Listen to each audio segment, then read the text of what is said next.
오늘 설교의 성경 본문 요한복음 9장 1절부터 5절 제가 봉독합니다. 거룩하신 하나님의 말씀입니다. 예수께서 길을 가실 때에 날 때부터 맹인된 사람을 보신지라. 제자들이 물어 이르되 라삐여, 이 사람이 맹인으로 난 것이 누구의 죄로 인함이니이까? 자기니이까 그의 부모니이까? 예수께서 대답하시되 이 사람이나 그 부모의 죄로 인한 것이 아니라 그에게서 하나님이 하시는 일을 나타내고자 하심이라. 때가 아직 낮음에 나를 보내신 이의 일을 우리가 하여야 하리라. 밤이 오리니 그때는 아무도 일할 수 없느니라. 내가 세상에 있는 동안에는 세상의 빛이로라. 아멘. 하나님께서 인생 여정 걸으시는 여러분의 삶에서 여러분을 보호하시고 또 필요한 것을 채워주시고 또 여러분의 손을 꼭 잡고 험난한 세상 주의 은혜로 걷게 하시기를 주의 이름으로 축원합니다. 이태원 참사가 일어난 지 2주간이 지났습니다. 오늘 설교부터 제가 3번에 걸쳐서 이태원 참사에 관해서 설교를 하겠습니다. 사실은 지난 주간에 어떤 신문사에서 저한테 이태원 참사 관련해서 그리고 추수감사절 즈음에서 저한테 칼럼을 하나 써달라고 얘기를 했는데 제가 정중하게 사양을 했습니다. 가슴이 먹먹해서 아직까지 글을 쓸 수가 없습니다. 근데 그동안 기도하고 또 관련된 이런저런 생각을 하다가 강단에서 이태원 참사에 관해서 성경적인 시각으로 또 우리 기독교적인 가치관으로 정리될 필요가 당연히 있어서 그래서 오늘부터 3번에 걸친 설교를 시작합니다. 사람은 살면서 여러 가지 일을 만납니다. 좋은 일도 생기지만 어려운 일도 당합니다. 또 이번 이태원 참사처럼 심각한 재앙이나 또는 그 사회 전체를 충격에 몰아넣는 그런 참사를 만나기도 합니다. 개인적으로도 그렇고 또 사회 전체 국가적으로 그리고 이번 이태원 참사는 온 세계에 아주 큰 이슈가 돼서 많은 사람들이 안타까워하고 있습니다. 오늘 성경 본문을 보면 예수님과 제자들이 길을 걸어갑니다. 그러면서 어떤 상황을 만납니다. 요한복음 9장 1절에 그 상황이 이렇게 기록되어 있습니다. 예수께서 길을 가실 때에 날 때부터 맹인된 사람을 보신지라. 예수님께서 길을 가신다. 근데 보통 비유적인 표현으로 사람이 인생을 쭉 살아가는 거를 인생길 또는 제가 참 좋아하는 표현입니다마는 삶의 여정, 그 여정이라고 보통 표현을 하죠. 오늘 9장 1절에 예수께서 길을 가신다. 이 표현은 여러분이나 저 또는 사람이 인생 여정을 걸어갈 때 주 예수 그리스도께서 함께 가신다. 이렇게 그 의미를 묵상해도 좋을 것입니다. 근데 참 딱한 사람을 봤죠. 태어날 때부터 앞을 보지 못하는 시각 장애인 한 사람을 보았습니다. 그 사람은 이미 성인이 된 사람인데요. 그런데 이 딱한 상황을 보고 예수님의 제자들이 반응하는 또 예수님의 제자들이 딱한 상황을 바라보는 시각을 한번 보십시다. 2절에 그 시각이 나와요. 제자들이 물어 이르되 라삐여, 이 사람이 맹인으로 태어날 때부터 앞을 보지 못하는 이런 상태가 누구의 죄로 인함이니까? 자기입니까? 그의 부모입니까? 제자들이 바라보는 시각이 어떠합니까? 제자들은 이 불행한 상황의 책임이 누구에게 있는지를 물었습니다. 누구 때문에 이렇게 됐습니까? 그러면서 과거의 원인을 묻는 거죠. 제자들이 바라보는 시각을 한번 두 가지로 정리해 보면, 먼저는 과거 지향적입니다. 그 다음에 두 번째, 보는 시야가 좁았습니다. 보는 시야가 좁았다는 것은 당장 지금 나타난 현상을 보면서 바로 요 일이 누구 책임이냐 이렇게 물었으니까 보는 시야가 좁은 거죠. 사람이 살면서 우리가 경험하는 개인적인 일이든 사회적인 일이든 그 원인이 딱 한 가지인 경우는 없습니다. 삶의 모든 일은 여러 가지가 서로 얽혀 있고 또 다면적입니다. 그렇기 때문에 보통 세상을 살아가는 사람들 중에서 저 사람 지혜롭다 또는 판단력이 건강하다 이렇게 얘기할 때는 어떤 일을 볼 때 그 일을 여러 각도에서 보는 사람을 지혜롭다 또는 성숙하다 이렇게 말하는 거죠. 어떤 일을 닥쳤을 때 금방 떠오른 생각 또는 즉각적인 반응을 꽉 쏟아놓고 화를 내든 아니면 좋은 일에서 굉장히 기뻐하든 이 즉각적으로 다만 한 가지 측면만 보고 반응하는 그런 사람을 지혜롭다 그러지 않잖아요. 제자들은 과거 지향적이었습니다. 보는 시야가 좁았습니다. 특별히 인재든 또는 천재지변이든 사회적으로 아주 큰 참사가 발생했을 때 이 일을 좁은 시각으로 간단하게 처리하는 방법이 있습니다.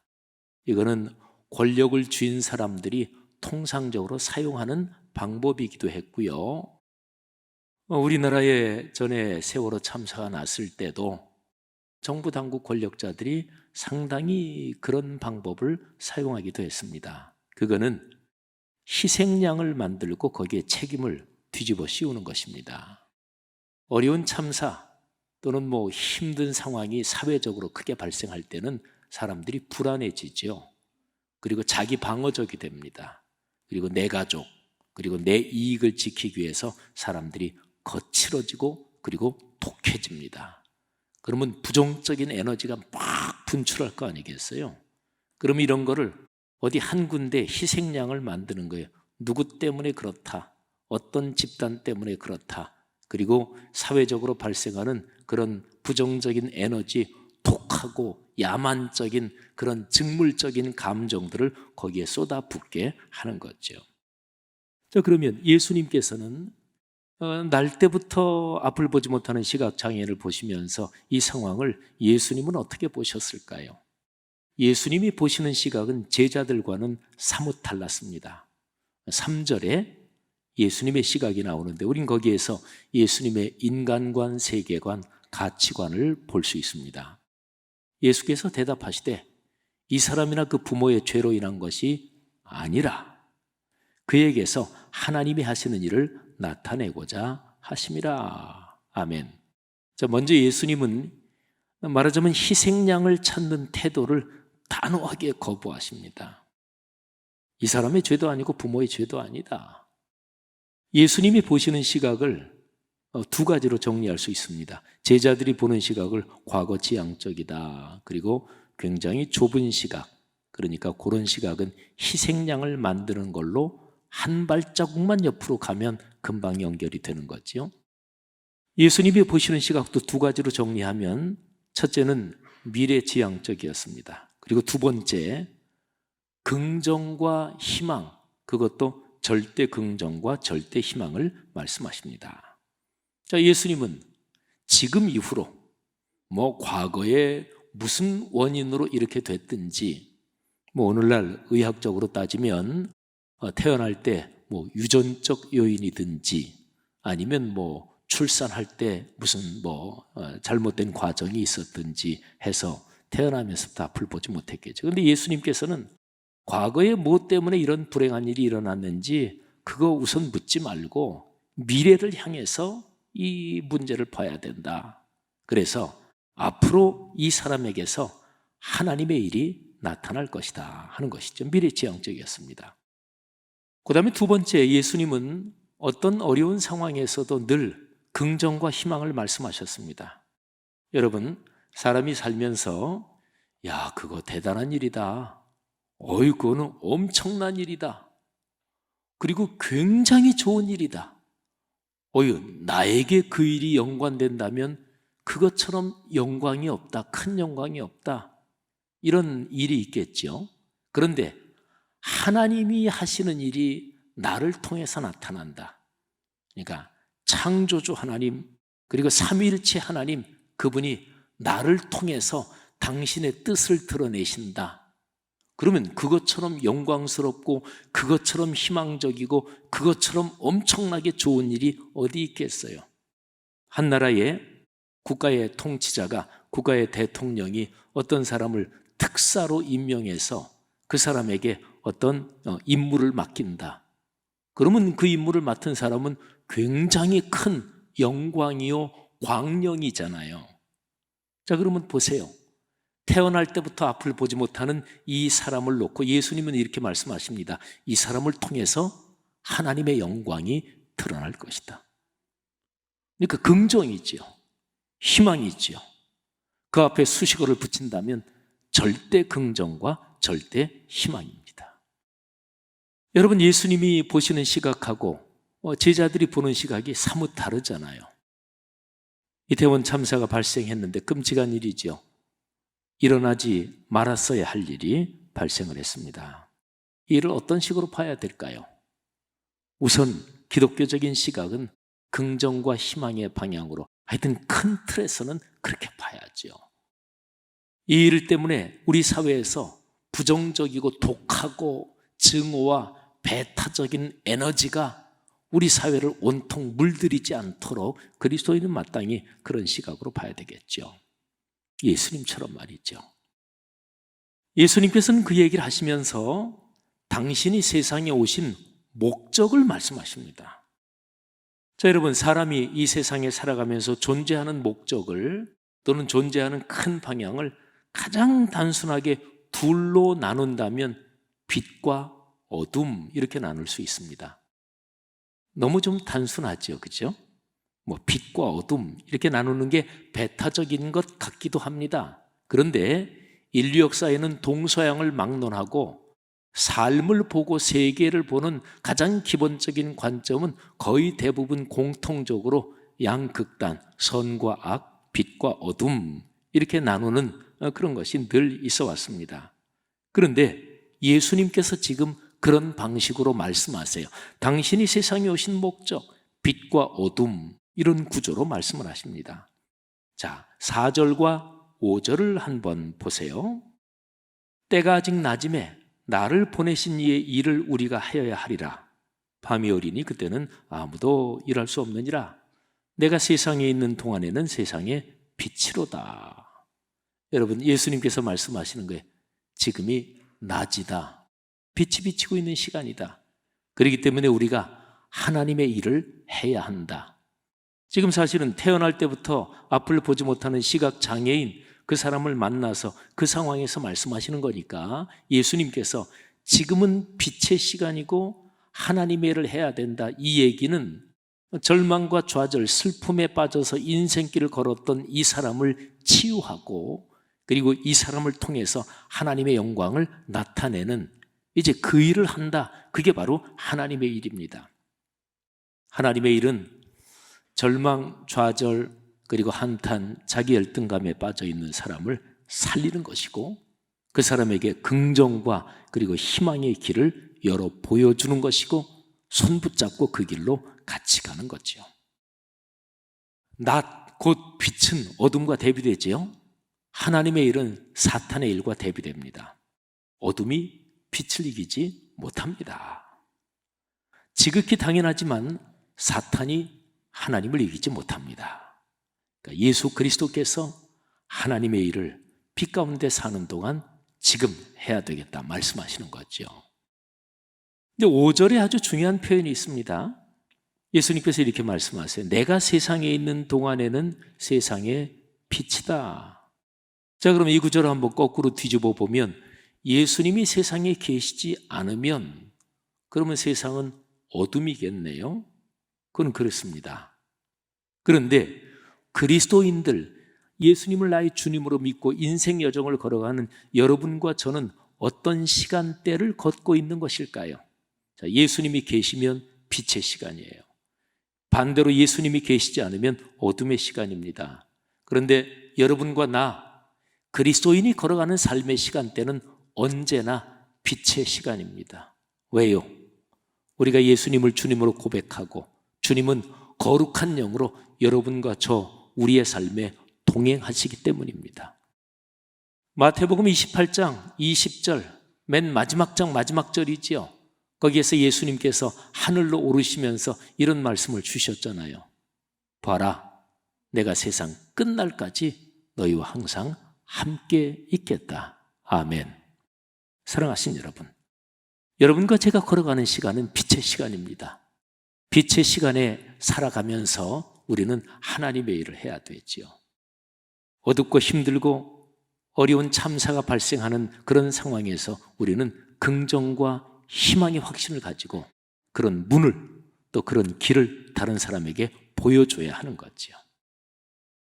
지난 10월 29일 발생한 이태원 참사와 관련해서 진짜로 깊은 마음으로 애도를 표합니다.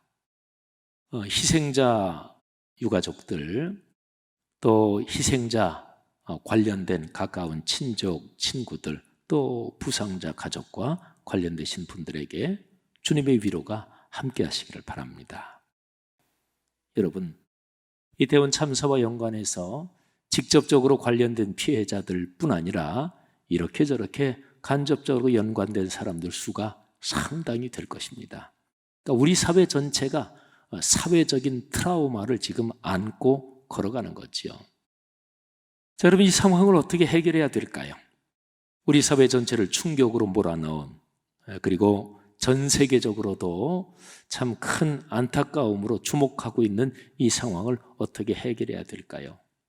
애도라는 단어를 중심으로 진정한 애도, 그래서 애도를 통해서 슬픔을 넘어서는 거거든요.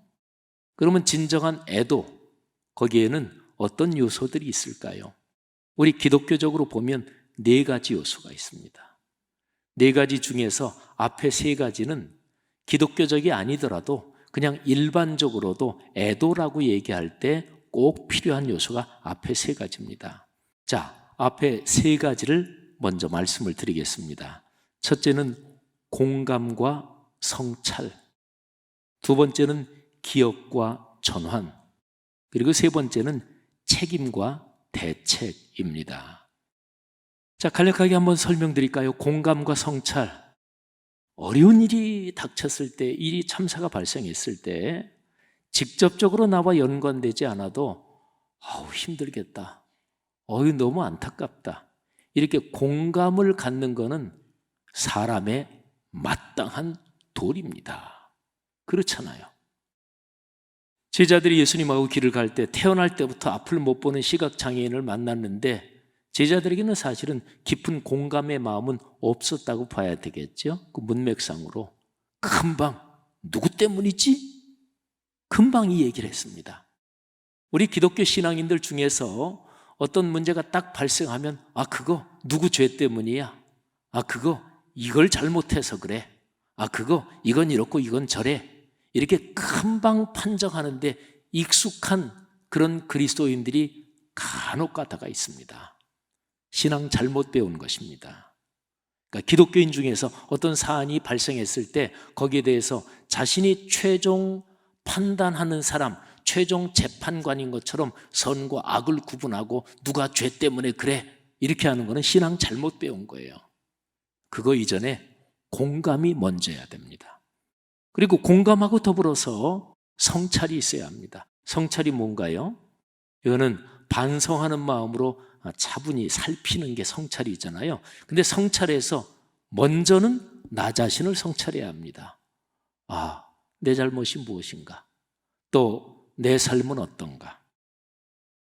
이번에 이태원 참사 발생했을 때 제가 한국기독교 목회자협의회 대표회장으로서 길지 않은 짤막한 그런 입장을 언론에 전달을 했습니다. 그런데 거기에서 제가 그런 표현을 썼습니다. 무어라 설명할 수 없는 부끄러움을 느낍니다. 우리 어른 세대가 아마 다 공통적일 거예요. 뭐라고 설명을 좀 딱 부러지게 할 수 없지만 부끄럽더라고요. 부끄럽더라고요. 그리스도인으로서도 부끄럽고, 목사로서도 부끄럽고, 기성세대로서 부끄럽고, 그리고 특별히 이 시대의 젊은 세대들에게 부끄럽더라고요. 그러니까 성찰, 어려운 일이 발생했을 때 자신을 반성하면서 자신을 먼저 살펴야 되고, 그 다음에는 그 사건이 발생한 여러 가지 상황, 사회적 맥락 또는 그야말로 국가의 재난 시스템 뭐 등등 이런 전반을 성찰해야 되겠죠. 하여튼 첫 번째가 공감과 성찰입니다. 그 다음에 두 번째는 기억과 전환입니다. 자, 기억이라는 한자 단어를 한번 잠시 살펴보겠습니다. 자, 기록할 기자, 이거는 말씀언, 거기에다가 우리 몸기, 이게 두 개가 더해진 게 기록할 기자입니다. 이 한자를 신앙적인 각도에서 한번 해석해 보자면, 어떤 참사, 어떤 어려움, 어떤 상황에서든지 그 상황에서 주시는 하나님의 말씀이 있습니다. 그거를 온 몸으로, 온 삶으로 새겨 듣는 것, 그게 기록한다는 기록할 기자의 신앙적인 해석이라고 얘기해 봅니다. 그 다음에 기억할 억자, 생각할 억자는 마음심, 거기에 뜻, 의자, 이게 붙은 거지요. 그러니까 어떤 상황, 어떤 사건에서 거기에 담긴 진정한 뜻이 무엇인가, 그걸 마음에 깊이 새기는 거지요. 여러분, 기억한다, 이거는 하나님의 형상대로 창조함을 받은 사람만이 가지는 이성적이고 그리고 깊이 심사숙고하는 사람의 이해의 능력과 연관되는 거예요. 아까도 잠깐 말씀드렸지만, 어떤 사건, 급한 상황이 발생했을 때 즉흥적으로 속에서 올라오는 감정대로 욱하는 사람은, 그 사람은 지혜롭지 못한 거죠. 또 말도 뭐 어떤 모임이나 또는 어떤 회의나 어디에서 내가 미리 생각한 건 아니야. 그런데 모임에 참석하면서 무슨 생각이 떠올랐어. 그거를 금방 말하는 사람이 있고, 그건 뭐 습관이기도 하지요. 그런데 그런 게 떠올랐을 때, 아니야, 조금 더 한번 생각하고 나중에 좀 말하지, 또는 나중에 기회 될 때 좀 정리해서 내 의견을 표현하지, 이런 사람이 분명히 지혜로운 사람이지요. 그러니까 기억이라는 게 바로 그런 거예요. 진정한 애도는 잊어버리지 않는 것입니다. 세월호 잊어버리지 말아야지요. 대구 지하철 참사 잃어버리지 말아야지요. 벌써 내년이면 20년인데 미국에서 발생한 9.11 테러, 전 세계를 충격으로 몰아넣은 그 사건도 잊어버리지 말아야죠. 인간의 역사에 일어난 모든 어려운 일들, 거기에서 얻은 교훈, 그걸 잊어버리지 말아야, 그래야 미래를 향해서 문이 열립니다. 그게 온고의 지신이지요. 유대인들은 홀로코스트를 잊어버리지 않습니다. 근데 제가 옛날에 이스라엘의 성지순례를 갔을 때 그 안내하던 요시라는 유대인 남자가 이런 얘기를 하더라고요. 그때 당시에 그 성지순례 단원이 3분의 2가 독일 교회 성도들이었고 3분의 1이 제가 목회하던 한인교회 성도였는데, 근데 그 요시라는 남자가, 우리는 이 홀로코스트를 잊지 않습니다. 당신네 독일 사람들 가해자들에게 복수하기 위해서가 아닙니다. 우리가 다시는 무릎을 꿇지 않기 위해서입니다. 그러니까 진정한 애도는 잊어버리지 않는 거예요. 그리고 잊어버리지 않을 수 있는 사회적 장치를 해놔야 됩니다. 그게 진정한 애도예요. 그렇게 기억함으로써 전환해야 돼요. 제가 일반적인 단어를 썼는데 우리 기독교적인 단어를 쓴다면 갱신하고 회개하는 것입니다. 그렇죠. 돌이켜야 되죠. 자, 그리고 마지막 세 번째가 책임과 대책입니다. 책임에는 뭐 여러 가지 종류가 있을 수 있습니다. 제가 다음번 설교에서 책임 문제, 여기에 대해서 좀 더 자세하게 말씀드릴 텐데, 책임에는 공적인, 정치적인 책임도 있고 법적인 책임도 있고 사회윤리적인, 도의적인 책임도 있죠. 아무튼 구체적으로 책임을 지고, 그리고 다시는 이런 일이 발생하지 않도록 대책까지 세우는 거, 이게 필요합니다. 자, 제가 세 가지를 말씀드렸어요. 기독교적인 애도, 여기에는 세 가지가 다 포함되고, 이 세 가지는 또 기독교적이 아니라 일반적으로도 이 세 가지는 애도라고 얘기할 때 반드시 있어야 할 것입니다. 그래서 제가 기억과 전환, 회개라는 말 대신 전환이라는 말을 썼는데요. 자, 그러면 신앙인의 애도에는 이 세 가지 말고 한 가지가 더 있어야 됩니다. 그리고 네 번째로 말씀드리지만 이것이 기초요 토대입니다. 자, 예수 그리스도께서 말씀하신 가르침인데요. 요한복음 13장 34절 35절입니다. 새 계명을 너희에게 주노니 서로 사랑하라. 내가 너희를 사랑한 것 같이 너희도 서로 사랑하라. 너희가 서로 사랑하면 이로써 모든 사람이 너희가 내 제자인 줄 알리라. 아멘. 여러분 앞에 말씀드린 세 가지에 이게 기초요 토대입니다. 예수 그리스도께서 우리를 사랑하신 것 같이 그거는 십자가의 사랑이죠. 삼위일체 하나님께서 사실은 십자가에 스스로 달려 희생하심으로써 여러분과 저 인류에게 구원의 길을 여셨습니다. 그러니까 진정한 애도, 거기에는 그 아픔을 나의 아픔으로 끌어안고, 그래서 내가 희생하고 또는 내가 기억하면서 그러면서 길이 열리는 거지요. 그런데 사실은 피해를 당한 당사자들, 그 부모님이나 그 유가족들의 심정을 다른 제3자가 어떻게 그거를 다 알 수 있겠습니까? 그건 절대로 다 이해하지 못하지요. 그런데 하나 가능성이 있습니다.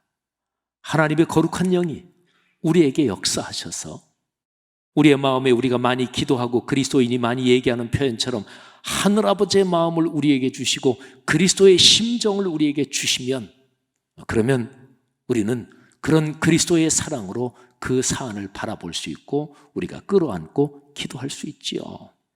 자, 그래서요, 참된 애도에는 다음에 네 가지가 있어야 합니다. 공감과 성찰, 기억과 전환, 책임과 대책, 그리고 마지막 네 번째가 서로 사랑, 그리고 평화입니다. 여러분, 어떤 상황에서든지 한번 자신을 성찰할 때 이런 질문을 던져보십시오. 굉장히 유익한 질문인데요. 예를 들어서 내 자존심이 상했다, 또는 내가 공격을 당한다, 어떤 상황이었든지 간에 그때에 지금 내 심정은 목표가 무엇인가? 그 사람은 대개 자기 자존심이 상할 때는 내 자존심을 건드려 내 자존심을 회복하고 내 불편한 마음을 지금 마음껏 토로하는 게 목표다, 이런 심정이 되는 것은 누구에게나 비일비재합니다. 나를 공격한 사람, 저 사람을 어떻게 하든 어렵게 만든다, 이게 현재 내 심정의 최종 목표다, 이런 것도 사람 사는 데는 비일비재합니다. 근데 그리스도인의 목표는 늘 평화여야 합니다. 평화. 우리 그리스도인들이 많이 알고 있는 히브리어 단어로 말하면 샬롬이죠. 하나님의 샬롬. 예수 그리스도께서 산상설교에서 평화를 만들어가는 사람, 피스메이커, 그 사람이 바로 하나님의 아들이요 딸이라고 불림을 받을 것이다, 이렇게 말씀하셨죠. 그러니까 그리스도인은 어떤 상황에서든지 지금 이 상황 내가 불편하고 내 자존심이 손상이 됐고 또는 내가 공격을 당하고, 그래도 이런 상황에서 반응할 이런저런 태도가 있겠지만 그럼에도 불구하고 최종 목표는 평화다. 그렇죠. 그리스도인은 평화를 향해 걸어갑니다. 그래서 서로 사랑과 평화, 이게 모든 종류의 애도에서 가장 근본적인 목표 지점이 되는 거지요. 사랑하는 성도 여러분, 이태원 참사, 우리 사회에 큰 어려움이 발생했는데 해결하려면 빨리 이게 해결되는 게 아니고 여러 해 걸릴 겁니다. 정치인들은 또 정치적으로 싸우겠지만 그거는 이 참사와 연관된 전 사회적인 현상에서 사실은 일부고요. 몇 년은 걸리겠지요. 아니면 10여 년 정도는 걸려야 진정한 애도의 의미, 그 과정들을 발박하면서 우리 사회가 치유되고, 중요한 것은 이 참사가 희망과 긍정으로 그런 방향으로 갈 수 있도록 우리 그리스도인들, 또 우리 사회에 품위 있는 사람들, 또 성숙한 사람들이 노력해야 할 것입니다. 사랑하는 성도 여러분, 이태원 참사가 우리 사회가 성숙해가는 디딤돌이 될 수 있도록, 또 희생당하고 어려움을 당하는 사람들의 그 심정들이 더 우리 사회가 발전하는데 귀한 어떤 그런 작용을 할 수 있도록 모두가 기도해 주시기를 바랍니다. 하나님께서 우리 사회에 축복하실 것을 믿습니다.